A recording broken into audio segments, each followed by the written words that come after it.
Dear students, today we have to discuss it types of operating system part 2. It is a program of BTech, branch is IT, and it is a fifth semester, third year students. The paper code is IT 501 operating system. This is unit 1, introduction of operating system. यहाँ पर हम types of operating system की बात करेंगे. ठीक है. It is a lecture 4, July-December 2020 session. Myself, Shirish Mandove, Assistant Professor, ITM GUI. Now we have to first learn about the content in this PPT. First is prerequisites, then after types of operating system, then exercise. I have to include exercise, which type of question arise after this PPT. Learning outcomes, क्या learning outcomes होंगे आपकी, ठीक है, और फिर आपका references दिए. तो चलिए हम जब prerequisites की बात करते हैं, तो prerequisites क्या बताता है कि स्टूडेंट को क्या होना चाहिए, नॉलेज होना चाहिए, और स्टूडेंट का नॉलेज कितना होना चाहिए, जो हम सब्जेक्ट पढ़ रहे हैं उसके पहले का एक आइडिया होना चाहिए उस सब्जेक्ट के बारे में. जैसे स्टूडेंट को एक जनरल आइडिया होना चाहिए ऑपरेटिंग सिस्टम के कंसेप्ट के बारे में, उसकी फंक्शनलिटी के बारे में. ठीक है, क्योंकि ऑपरेटिंग सिस्टम जो होता है एक इंपॉर्टेंट कंसेप्ट होता है और बेसिकली सभी जगह यूज किया जाता है, मोबाइल पे, लैपटॉप पे, डेस्कटॉप पे. ठीक है, तो उसके एक कंसेप्ट के बारे में पता होना चाहिए, उसकी फंक्शनलिटी के बारे में पता होना चाहिए. स्टूडेंट जो है एक जनरल आइडिया रखता है ऑपरेटिंग सिस्टम की सर्विसेज के बारे में, कौन कौन सी सर्विस प्रोवाइड की जाती है ऑपरेटिंग सिस्टम के बारे में. दूसरा, स्टूडेंट को एक जनरल आइडिया होना चाहिए कि सॉफ्टवेयर क्या होता है, ठीक है, सॉफ्टवेयर के टाइप्स क्या होते हैं. ठीक है, तो ये सारी चीजें जो है स्टूडेंट्स को पहले से एक आइडिया होना चाहिए, बेसिक कंसेप्ट होना चाहिए कि ऑपरेटिंग सिस्टम, उसकी फंक्शनलिटी, ठीक है, उसकी सर्विसेज और सॉफ्टवेयर और उसके टाइप्स.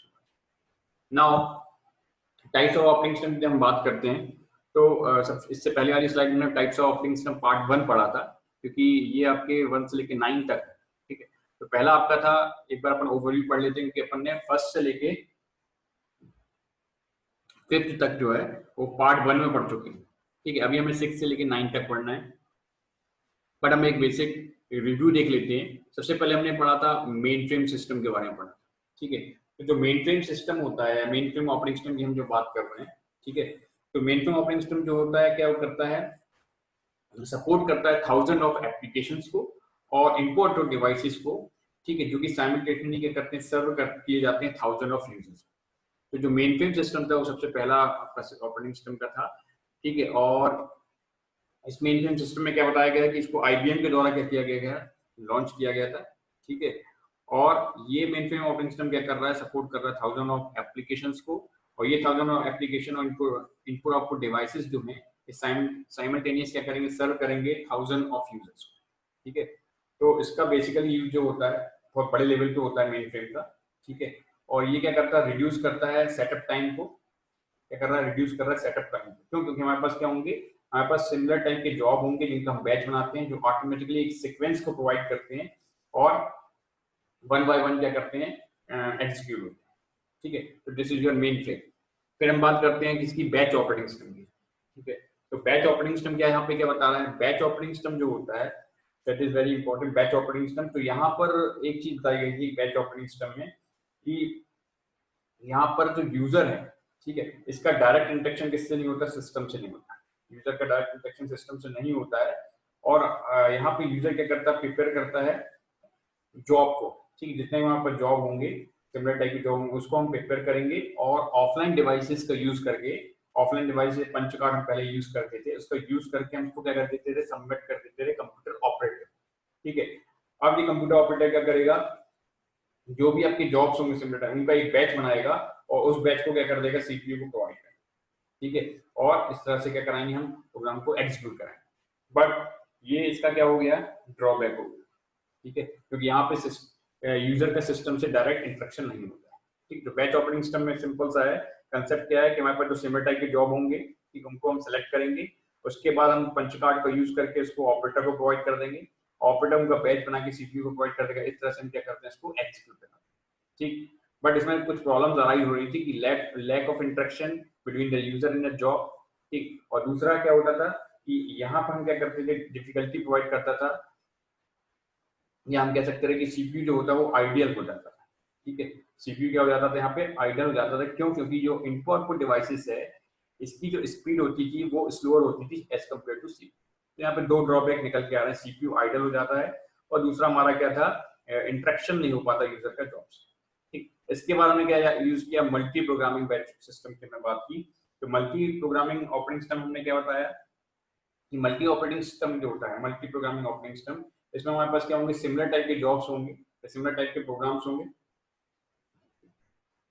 ये हम कह सकते हैं जो हमारे पास जॉब होंगे इसका हम क्या करा रहे हैं, एक क्या बना देते हैं, पूल बना देते हैं। हमारे पास जो भी नंबर ऑफ जॉब्स होंगे हम क्या करेंगे, एक पूल बना देंगे, ठीक है।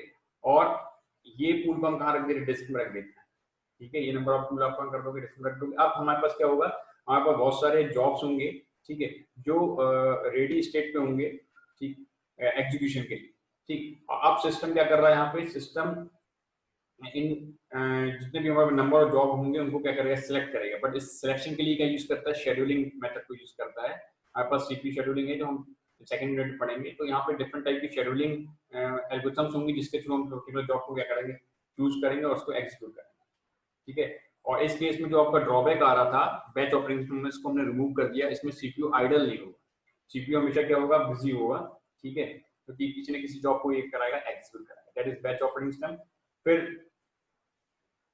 Sorry multi programming. अब इसके बाद हमने कहा कि पढ़ा टाइम शेयरिंग सिस्टम की बात की। हमने किसकी बात की, टाइम शेयरिंग सिस्टम। तो जो टाइम शेयरिंग सिस्टम जो होता है, ये क्या होता है, एक्सटेंशन होता है किसका, multi programming system. Time sharing system क्या हो रहा है, हमने क्या कर दिया टाइम शेयरिंग सिस्टम में कि ये क्या होता है, जो हमारा मल्टी प्रोग्रामिंग सिस्टम होगा इसी को हमने क्या करा दिया, आगे एक्सटेंशन करा दिया। जो एक्सटेंशन होगा वो टाइम शेयरिंग सिस्टम होगा, इसको मल्टी टास्क सिस्टम भी कहते हैं। यहाँ पर मल्टीपल टास्क क्या कराया जाता है, ऑपरेटिंग सिस्टम के द्वारा परफॉर्म किया जाता है। बट अब अगर हम डिफरेंसेस की बात करें मल्टी प्रोग्रामिंग और टाइम शेयरिंग की, तो टाइम शेयरिंग सिस्टम में हम क्या कर रहे हैं कि जो टाइम हम रिस्पांस टाइम की बात कर रहे हैं। किसकी बात कर रहे हैं टाइम शेयरिंग सिस्टम में, कि जो भी हमारा ऑब्जेक्ट होगा उसमें मिनिमाइज रिस्पांस टाइम प्रोवाइड करें। और मल्टी प्रोग्रामिंग में हम क्या कर रहे थे, मल्टी प्रोग्रामिंग हमारे पास क्या था कि हम सीपीयू को मैक्सिमम यूटिलाइजेशन कराना चाहते हैं, ठीक है। सीपीयू का क्या कराना चाहते हैं, मैक्सिमम यूटिलाइजेशन कराना चाहते हैं। तो टाइम शेयरिंग सिस्टम से हम क्या कर रहे हैं कि जो भी हमारे पास मल्टीपल जॉब होंगे हम इसको एग्जीक्यूट कराएंगे और सीपीयू को स्विच कराएंगे। सीपीयू को हम क्या कराएंगे, स्विच कराएंगे। जैसे हम सपोज करो नोटपैड ये काम कर रहे हैं, वर्ड पे काम कर रहे हैं, तो हम क्या कराएंगे, सीपीयू को पहले नोटपैड पे ले जाएंगे। अगर हम वर्ड पे क्लिक करते तो हम वर्ड पे जाएंगे। इस तरह से हम क्या कराते हैं, सीपीयू को स्विच कराते हैं, ठीक है। और ये स्विचिंग ऑकर होता है सीपीयू का, वो बहुत फ्रिक्वेंटली होता है, ठीक। तो इस तरह से हम क्या कर रहे हैं, टाइम शेयरिंग सिस्टम के बारे में हमने डिस्कस किया था। अब एडवांटेज क्या है इसका कि हमको क्या प्रोवाइड होता है, एडवांटेज ये मिलता है कि क्विक रिस्पांस प्रोवाइड करता है ये, ठीक है। और रिड्यूस करता है सीपीयू की आइडल। इसके बाद हम गए मल्टी प्रोसेसिंग सिस्टम पे, ये मल्टी प्रोसेसर सिस्टम में। तो मल्टी प्रोसेसर सिस्टम ने क्या बताया कि एक से अधिक प्रोसेसर हमारे पास होते हैं, ठीक है। हमारे पास क्या होंगे, एक से अधिक प्रोसेसर्स होंगे। अब एक से अधिक प्रोसेसर होंगे तो हम क्या करा सकते हैं, अपने जॉब को क्या करा सकते हैं, आसानी से क्या करा सकते हैं, एग्जीक्यूट करा सकते हैं, क्योंकि हमारे पास मल्टीपल प्रोसेसर है। जैसे मैंने आपको एग्जांपल बताया था। बट मल्टी प्रोसेसर सिस्टम में क्या है, एक खास बात यह है कि हमें कुछ डिफरेंट टाइप के एडवांटेज प्रोवाइड किए जा रहे हैं। जैसे इंक्रीज थ्रूपुट, हमारा थ्रूपुट जो है वो इंक्रीज हो रहा है। थ्रूपुट मतलब क्या हुआ कि नंबर ऑफ प्रोसेसेस जो हैं, ठीक है, सिस्टम में परफॉर्म कर रही हैं लेस टाइम।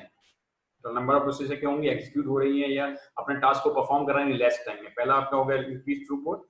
फिर economy of scale, economy of scale में क्या हो रहा है, क्योंकि यहाँ पे आपके पास क्या है, मल्टी प्रोसेसर सिस्टम है। तो इसमें हम क्या कर सकते हैं, जो भी हमारे पास मेमोरी होगी या जो भी हमारे पास क्या होगा, बस होगी या पेरिफेरल डिवाइस होंगे, इसको हम क्या करा सकते हैं, शेयर करा सकते हैं, ठीक है। तो इकोनॉमी ऑफ स्केल में क्या होता है कि मल्टी प्रोसेसर सिस्टम जो होता है ये क्या करता है, सेव करता है मनी को, ठीक है। क्योंकि मल्टीपल प्रोसेसर सिस्टम प्रोसेसर में हम क्या करा सकते हैं, शेयर करा सकते हैं पेरिफेरल डिवाइस को, मास स्टोरेज को और पावर सप्लाई, ठीक है।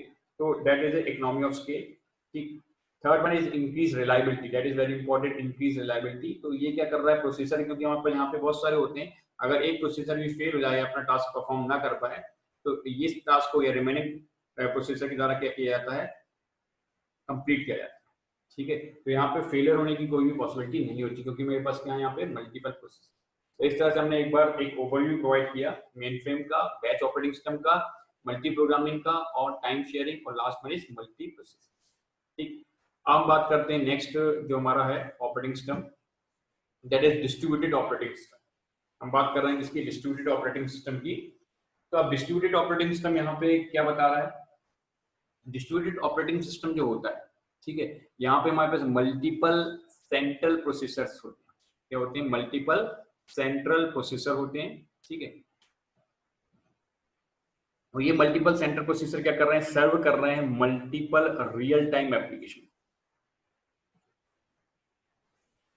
फिर से समझिए, डिस्ट्रीब्यूटेड सिस्टम जो होगा ये मल्टीपल सेंट्रल प्रोसेसर को सर्व करता है मल्टीपल रियल टाइम एप्लीकेशंस के लिए और मल्टीपल यूजर के लिए। सबसे इंपॉर्टेंट लाइन आपकी डिस्ट्रीब्यूटेड सिस्टम में यही है, क्योंकि ये डिस्ट्रीब्यूटेड ऑपरेटिंग सिस्टम है, ठीक है। तो इसमें हम क्या करा रहे हैं, डिस्ट्रीब्यूटेड सिस्टम क्या करता है, मल्टीपल सेंट्रल प्रोसेसर को रखता है और सर्व करता है मल्टीपल रियल टाइम एप्लीकेशन और मल्टीपल यूजर्स, ठीक है। अब जो डेटा प्रोसेसिंग जॉब्स होंगे ये डिस्ट्रीब्यूटेड कराए जाते हैं अमंग द प्रोसेसर अकॉर्डिंग। जो भी हमारे पास प्रोसेसर होगा उसके अकॉर्डिंगली हम क्या कर लेंगे,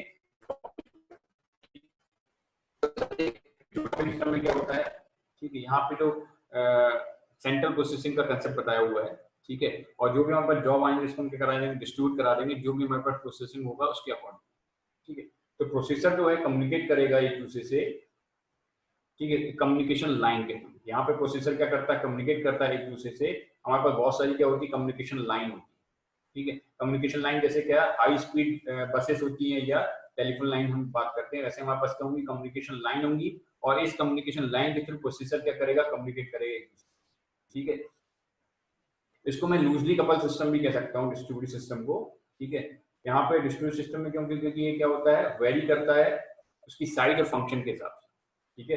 तो डिस्ट्रीब्यूटेड सिस्टम को लूजली कपल सिस्टम भी कहते हैं, क्योंकि डिस्ट्रीब्यूटेड सिस्टम प्रोसेसर जो होते हैं वो क्या होते हैं, वेरी करते हैं उसकी साइज उसके फंक्शन के साथ, ठीक है।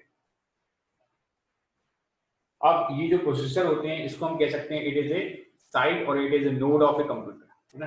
जो प्रोसेसर होंगे उसको हम क्या कहूंगा, नोड कहूंगा या उसकी साइड कहूंगा इस पर्टिकुलर कंप्यूटर, ठीक है। तो इस तरह से डिस्ट्रीब्यूटेड ऑपरेटिंग सिस्टम में क्या बताया गया है कि डिस्ट्रीब्यूटेड सिस्टम जो होगा इसमें मल्टीपल सेंट्रल प्रोसेसर्स होते हैं जो कि सर्व करेंगे मल्टीपल रियल टाइम एप्लीकेशंस को, ठीक है। रियल टाइम एप्लीकेशन मतलब जो भी आपके एप्लीकेशन होगा जो कि रियल टाइम से रिलेटेड होगा, रियल वर्ल्ड से रिलेटेड होगा, और उसमें मल्टीपल यूजर्स होते हैं। अब डेटा प्रोसेसिंग जॉब जो होता है इसको मैं क्या करा दूंगा, डिस्ट्रीब्यूट करा दूंगा प्रोसेसर्स के बीच, जो भी उसका क्या होगा अकॉर्डिंग उसका प्रोसेसर होगा उसके हिसाब से, ठीक है।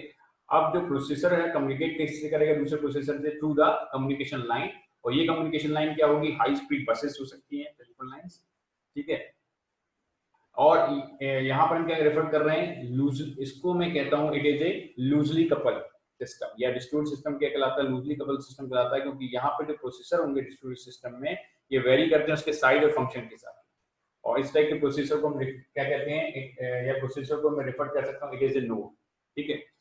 अब हम एडवांटेज की बात करें कि what is the advantage of distributed operating system.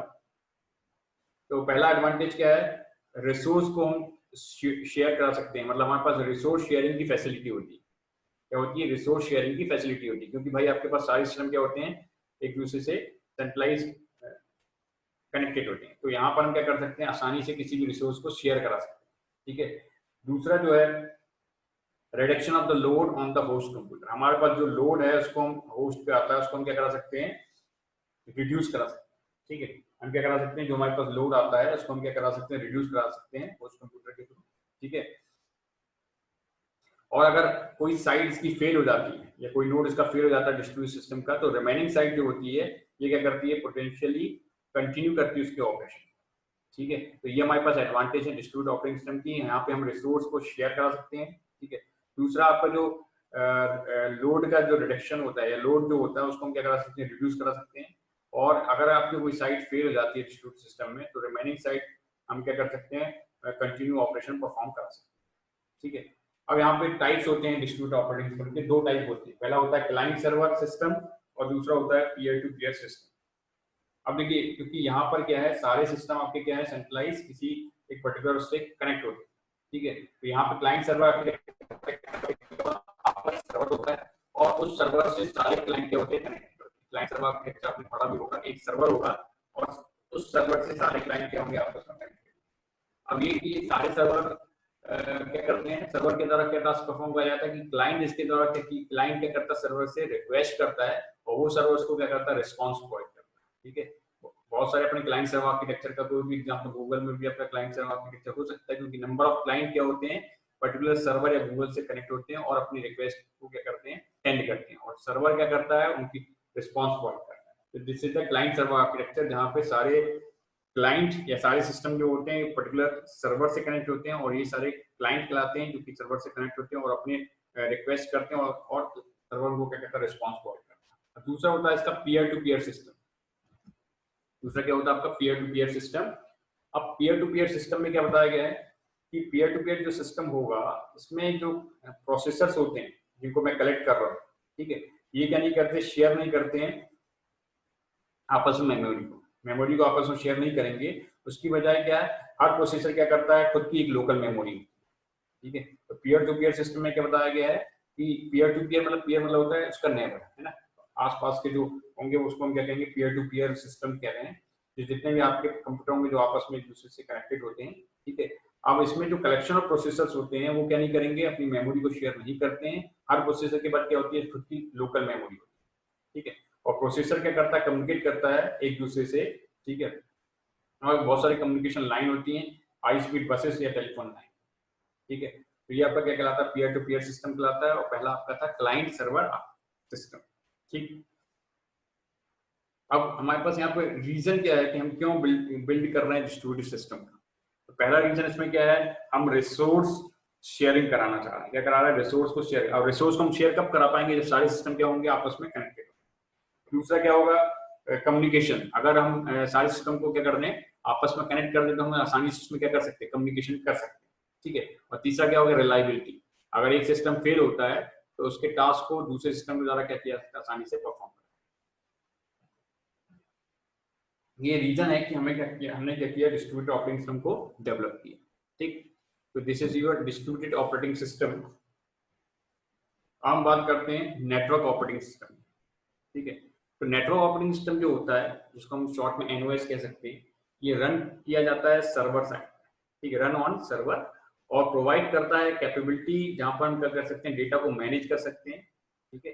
ये क्या करेगा, कैपेबिलिटी को प्रोवाइड करेगा जहां डेटा को मैनेज कर सकता हूँ, ठीक है। यूजर्स होते हैं, ग्रुप्स होती है, security, application and other network function, ठीक है। तो एनओएस क्या होता है, एक सर्वर होता है, या एनएस जो होता है कहाँ पर रन होगा, सर्वर पर रन होगा, ठीक है। और ये प्रोवाइड करता है कैपेबिलिटी जहां पर डेटा को मैनेज कर सकते हैं, यूजर्स को, ग्रुप्स को, सिक्योरिटी को, एप्लीकेशन को, अदर नेटवर्किंग फंक्शन को, इन सबको हम क्या कर सकते हैं, मैनेज कर सकते हैं। तो प्राइमरी पर्पस होता है नेटवर्क ऑपरेटिंग सिस्टम का, वो क्या होता है, ये अलाउ करता है कि हम यहाँ पे फाइल को शेयर कर सकते हैं, ठीक है। ये क्या अलाउ करेगा, क्योंकि नेटवर्क ऑपरेटिंग सिस्टम है, यहाँ पर हम क्या कर सकते हैं, ये अलाउ करता है नेटवर्क ऑपरेटिंग सिस्टम कि हम यहाँ पे शेयर कर सकें फाइल को, ठीक है। और हमारे प्रिंटर जो होते हैं उसको, जिससे हम क्या कर सकें, एक्सेस कर सकें मल्टीपल कंप्यूटर, इनको हम क्या कर सकें, एक्सेस कर सकें मल्टीपल कंप्यूटर नेटवर्क। मतलब यहाँ पे हमारे पास सारे सिस्टम जो होंगे नेटवर्क के थ्रू आपस में कनेक्टेड होंगे, ठीक है। अब जब नेटवर्क के थ्रू आपस में कनेक्टेड होंगे तो हम क्या कर सकते हैं, यहाँ पे किसी भी पर्टिकुलर फाइल को शेयर कर सकते हैं, प्रिंटर को शेयर कर सकते हैं, और उसको हम क्या कर सकते हैं, एक्सेस कर सकते हैं multiple computer through a network, ठीक है। That is your network operating system, ठीक है। अब नेटवर्क ऑपरेटिंग सिस्टम के एडवांटेज की हम बात करें, ठीक है, तो ये हाईली स्टेबल सेंट्रलाइज सर्वर होता है। क्या होता है, हाईली स्टेबल सेंट्रलाइज सर्वर होता है, ठीक। मतलब हाईली स्टेबल मतलब एक स्टेबिलिटी बताता है जहां पर हम सेंट्रलाइज सर्वर को यूज करते हैं। जो सिक्योरिटी कंसर्न होता है उसको हम हैंडल कर सकते हैं सर्वर के थ्रू, ठीक है, क्योंकि सर्वर यहाँ पे सारी चीजें कर रहा है, तो सर्वर के थ्रू हम क्या कर सकते हैं, सिक्योरिटी जो कंसर्न होता है उसको आसानी से क्या कर सकते हैं, हैंडल कर सकते हैं, ठीक है। डिसएडवांटेज का ये है कि सर्वर जो होते हैं वो कॉस्टली होते हैं, सर्वर आर कॉस्टली। जो आपका नॉर्मल सिस्टम है उसके अपेक्षा सर्वर की अगर बात करें तो सर्वर क्या होता है, कॉस्टली होता है, ठीक। और हमें क्या करना पड़ता है, उसको अपडेट भी करना पड़ता है, मतलब हमें अपडेशन की जरूरत भी पड़ती है रेगुलरली बेसिस पे, ठीक है। तो थोड़े थोड़े समय पे हमें इसको करना पड़ेगा, अपडेट करना पड़ेगा। तो इसके क्या हो जाएंगे, डिसएडवांटेज। अगर मैं एग्जांपल की बात करूं, ठीक है, तो इसका एग्जांपल क्या है नेटवर्क ऑपरेटिंग सिस्टम का, विंडोज सर्वर 2003, यूनिक्स, ये सब क्या है, एग्जांपल है किसके, नेटवर्क ऑपरेटिंग सिस्टम, ठीक। अब यहाँ पे एक क्वेश्चन और अराइज होता है कि हमने नेटवर्क ऑपरेटिंग सिस्टम भी पढ़ा और हमने डिस्ट्रीब्यूटेड ऑपरेटिंग सिस्टम भी पढ़ा, ठीक।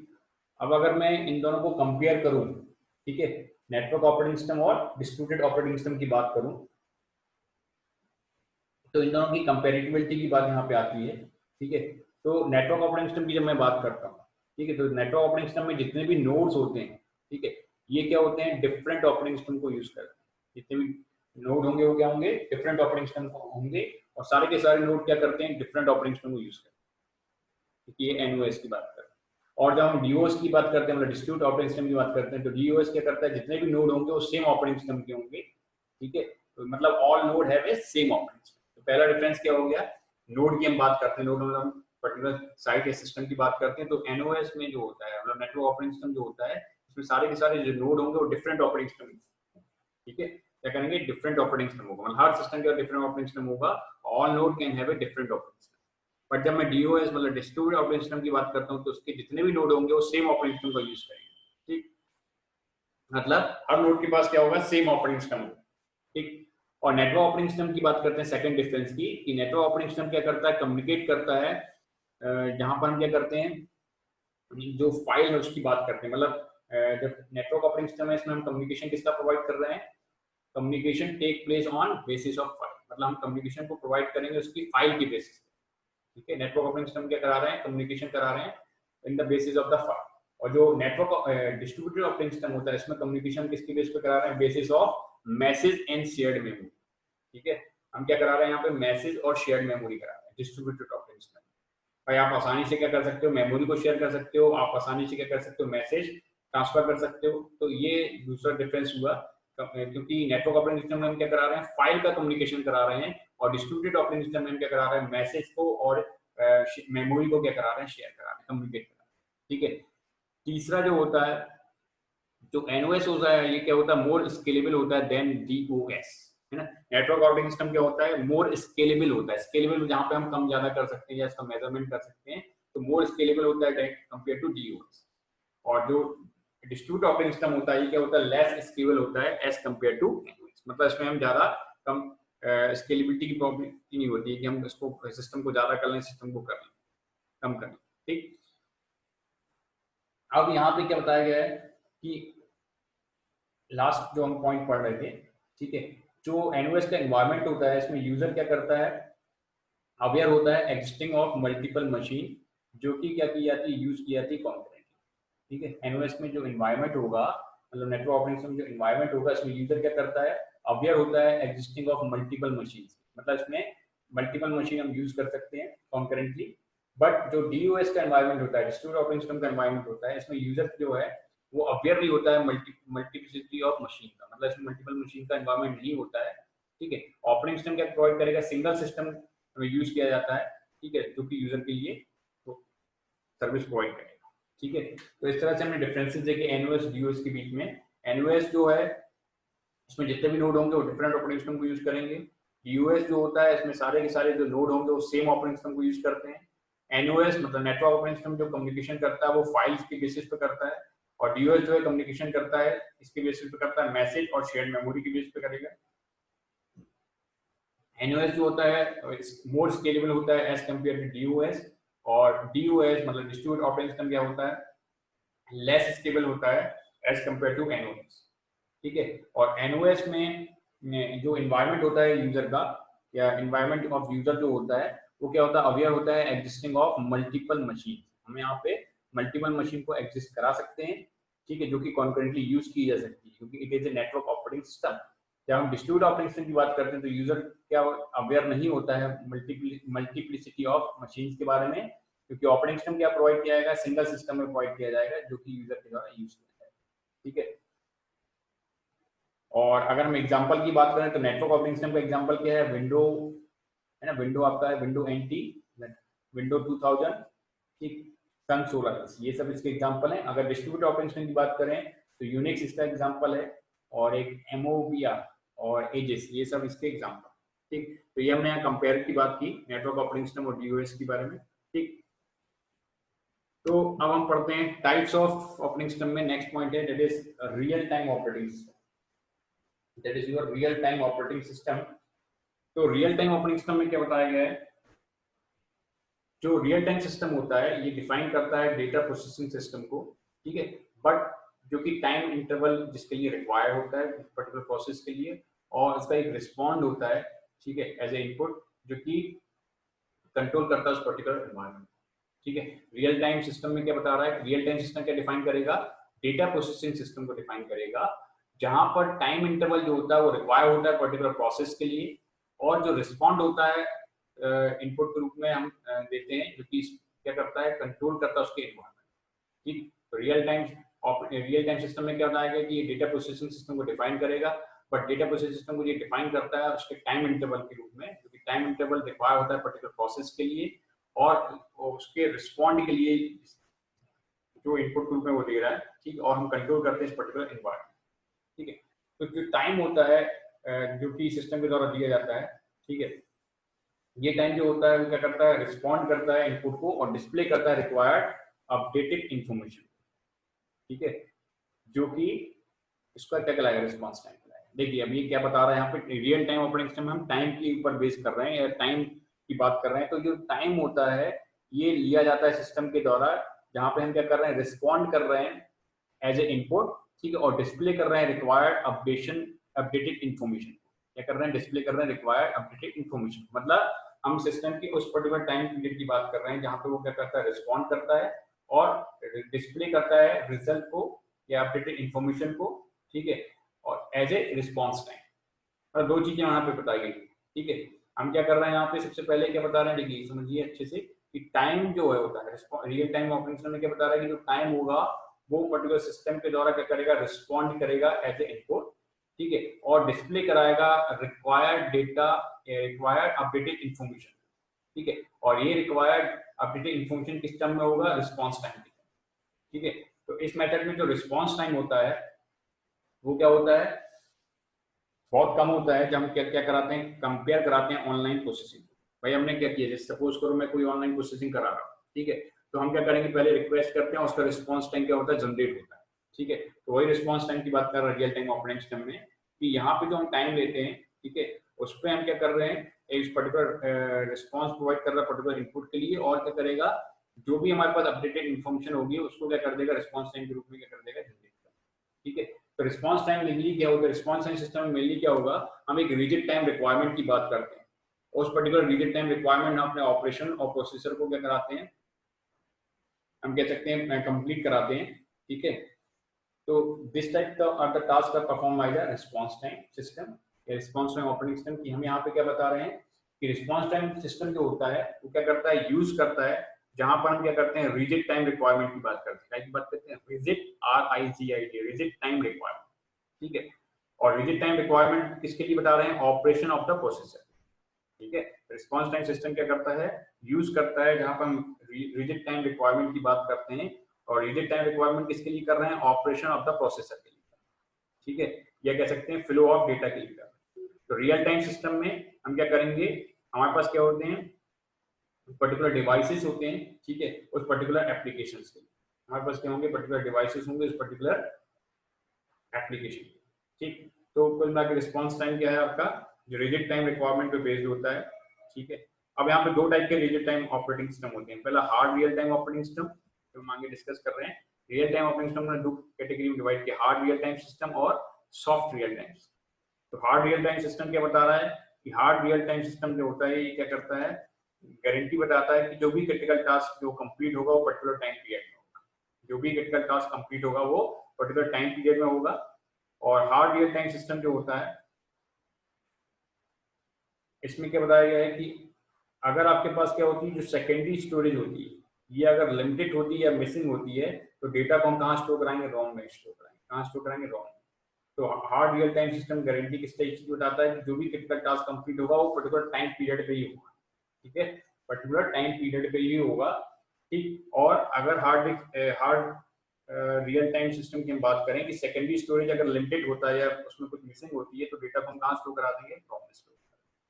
इसका एग्जांपल हम दे सकते हैं हार्ड रियल टाइम सिस्टम का कि टाइम आपका ऑन ए टाइम होना चाहिए। जैसे सपोज करो मैं रॉकेट लॉन्च करता हूँ या मिसाइल को लॉन्च करता हूँ, तो मिसाइल का जो टाइम होता है मतलब वो एक पर्टिकुलर फिक्स टाइम होता है, ठीक है, ना उससे कम ना ज्यादा, तो that is your hard real time system. और सॉफ्ट रियल टाइम सिस्टम की बात करें, जहाँ पे सॉफ्ट रियल टाइम सिस्टम में क्या बता रहा है कि जो आपका टाइम का जो रिस्ट्रिक्शन होता है सॉफ्ट रियल टाइम सिस्टम में, ठीक है, वो क्या हो सकता है, कम या ज्यादा हो सकता है, ठीक है, मतलब उसमें थोड़ी सी गुंजाइश होती है, जिसमें हम क्या कर सकते हैं, टाइम का जो रेडी टाइम रिक्वायरमेंट है उसको हम क्या कर सकते हैं, थोड़ा सा रिलैक्स कर सकते हैं, ठीक है।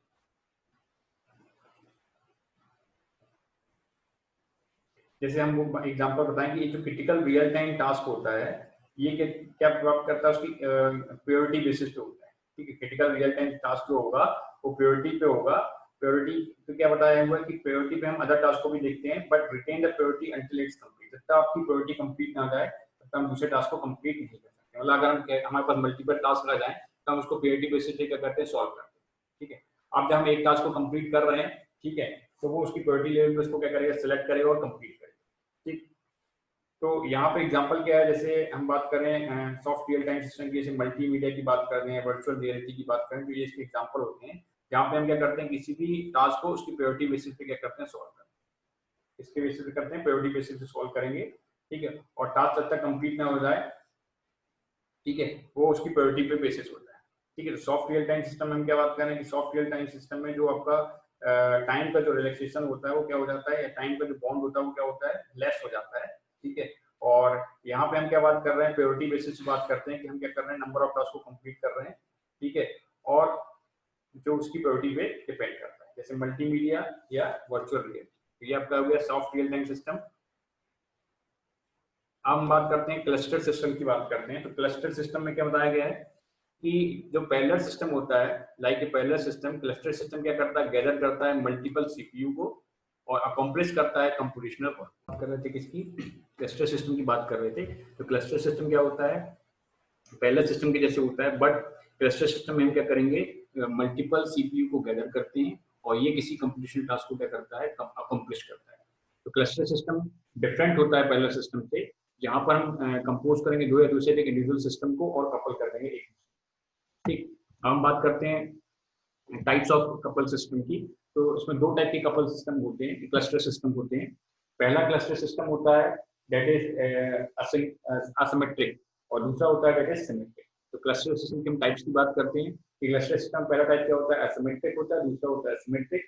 असिमेट्रिक में हम क्या बताते हैं, हम हमारे पास बहुत सारी मशीन्स होती हैं, ठीक है। तो उसमें से एक मशीन को हम क्या कर देते हैं, मास्टर बना देते हैं, बाकी सब क्या करते हैं, स्लेव कैसे वर्क करते हैं। जैसे बात करें तो इसमें एक मशीन को हम क्या कर देंगे, स्टैंड बाय मोड पे रखते हैं, जो कि क्या करता है, अदर जितनी भी मशीन रन हो रही है उसके लिए जो रिक्वायर्ड एप्लीकेशन है प्रोवाइड करें, ठीक है। तो इस तरह से हम क्या कर रहे हैं, यहाँ पे असिमेट्रिक हम क्या बता रहे हैं कि हमारे पास बहुत सारी मशीन होगी, इसमें एक मशीन को हम स्टैंड बाय मोड पे रखते हैं, ठीक है।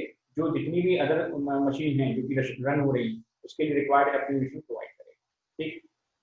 तो यहाँ पर हम क्या बता रहे हैं, यहाँ पे हम ये बता रहे हैं कि एक हमने क्या कर दिया, मास्टर बना दिया है और वो सब क्या करेगा, बाकी जितनी मशीन है उन सबको क्या करेगा, कंट्रोल प्रोवाइड करेगा। तो दैट इज यूर असिमेट्रिक। और सिमेट्रिक की जब हम बात करते हैं तो उसमें क्या होगा, दो या दूसरे क्या होंगे, होस्ट के मशीन होते हैं जो कि रन करते हैं अपनी एप्लीकेशन को, और they are monitor to each other, जो एक दूसरे को क्या करेंगे, मॉनिटर, ठीक है। तो इसमें क्या होता है, इसमें हम क्या करते हैं, जितनी भी हमारे पास मशीन होंगी उन मशीन में से क्या कर देंगे, कोई टास्क परफॉर्म कर देंगे, टास्क परफॉर्म कराएंगे और जो भी एप्लीकेशन होगा उसको क्या करेंगे, रन करेंगे। बट यहाँ पर हम मास्टर स्लेव का फंडा नहीं यूज कर रहे हैं, हम यहाँ पे क्या कर रहे हैं, एक दूसरे को मॉनिटर करेंगे, ठीक है।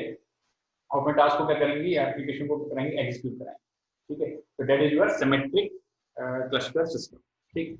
अब हम बात करते हैं, क्योंकि हमने यहाँ पे सारी चीजों का डिस्कशन कर लिया, हमने यहाँ पे टाइप्स ऑफ ऑपरेटिंग सिस्टम में जो यहाँ सेकंड पार्ट हमने जो पढ़ा था उसमें हमने स्टार्ट किया था कहाँ से, डिस्ट्रीब्यूटेड सिस्टम से। फिर हमने नेटवर्क ऑपरेटिंग सिस्टम की बात की थी, फिर हमने नेटवर्क ऑपरेटिंग सिस्टम के रियल टाइम ऑपरेटिंग सिस्टम की बात की, जिसके दो टाइप होते हैं, हार्ड रियल टाइम और सॉफ्ट रियल टाइम सिस्टम की। और लास्ट में क्लस्टर सिस्टम के बारे में पढ़ा, इसके भी दो टाइप होते हैं, एक होता है सिमेट्रिक और दूसरा होता है सिमेट्रिक। हम एक्सरसाइज पे जाते हैं तो यहाँ पे कुछ क्वेश्चन अराइज होते हैं, जैसे difference between distributed and network operating system, फिर what is real operating system और उसके टाइप्स की हम बात करेंगे, ठीक। एक क्वेश्चन होता है जैसे मल्टी प्रोग्रामिंग मल्टीटास्किंग, जिसको मैं टाइम शेयरिंग कहता हूँ, और मल्टी प्रोसेसिंग ऑपरेटिंग सिस्टम का बारे में पूछते हैं। और लास्ट में एक क्वेश्चन अराइज होगा, क्लस्टर सिस्टम क्या होता है और उसके टाइप्स को देखा। तो ये आपके पास एक्सरसाइज क्वेश्चन है जिसको आप सॉल्व कर सकते हैं, ठीक है। फिर लर्निंग आउटकम्स की इस पूरी पीपीटी को पढ़ने के बाद, ठीक है, जैसे हमने टाइप 1 और टाइप 2 पढ़ा था, जो क्या कंसेप्ट हमारे निकल के आएंगे, मल्टी प्रोसेसिंग मल्टीटास्किंग क्या होता है, ठीक है, बैच प्रोसेसिंग ऑपरेटिंग सिस्टम क्या कहलाएगा, distributed and network operating system क्या कहलाएगा, और रियल टाइम ऑपरेटिंग सिस्टम क्या कहलाएगा, ठीक है। इन सब की हमने स्टडी पढ़ी, इनके बारे में हमने पढ़ा, इनके बेसिक कंसेप्ट को हमने जाना कि मल्टी प्रोसेसिंग मल्टी प्रोग्रामिंग में क्या डिफरेंस होता है। यहाँ पे मल्टीपल प्रोसेस होते हैं, एक से अधिक प्रोसेसेस होते हैं, मल्टी प्रोग्रामिंग में एक से अधिक प्रोग्राम्स होते हैं, ठीक। बैच ऑपरेटिंग सिस्टम हमने क्या पढ़ा, हमने क्या कंसेप्ट पढ़ा कि यहाँ पे यूजर का डायरेक्ट इंटरेक्शन नहीं होगा सिस्टम से, और यहाँ पे क्या होगा, ऑपरेटर्स होंगे जो क्या करेंगे, आपके जॉब को बैच के फॉर्म में सीपीयू तक पहुंचाएंगे और उसको एग्जीक्यूट कराएंगे। Distributed operating system, network operating system के बारे में हमने डिफरेंसेस पढ़े, ठीक है, और रियल टाइम ऑपरेटिंग सिस्टम जो कि विजिट टाइम रिक्वायरमेंट पर बेस्ड होती है, ठीक। और ये हमारे पास रेफरेंसेस बुक दी गई है, जिसमें गैल्विन की बुक है, एक टेनिनबॉम की बुक आती है, ठीक है। इसके अलावा जो हमारे पास बुक है, स्टुअर्ट की बुक आती है, ठीक है, और लास्ट में आपकी दी हुई है, दैट इज पवित्र पाल चौधरी की बुक है, ठीक है। तो ये बुक को आप रेफर कर सकते हैं, ठीक है। तो that is the part 2 of operating system, ठीक है। पार्ट 1 में हमने कुछ ऑपरेटिंग सिस्टम के टाइप्स के बारे में डिस्कस किया था, और पार्ट 2 में हमने जो रिमेनिंग आपके पास ऑपरेटिंग सिस्टम के टाइप उस पर डिस्कस किया। Thank you students, thanks a lot.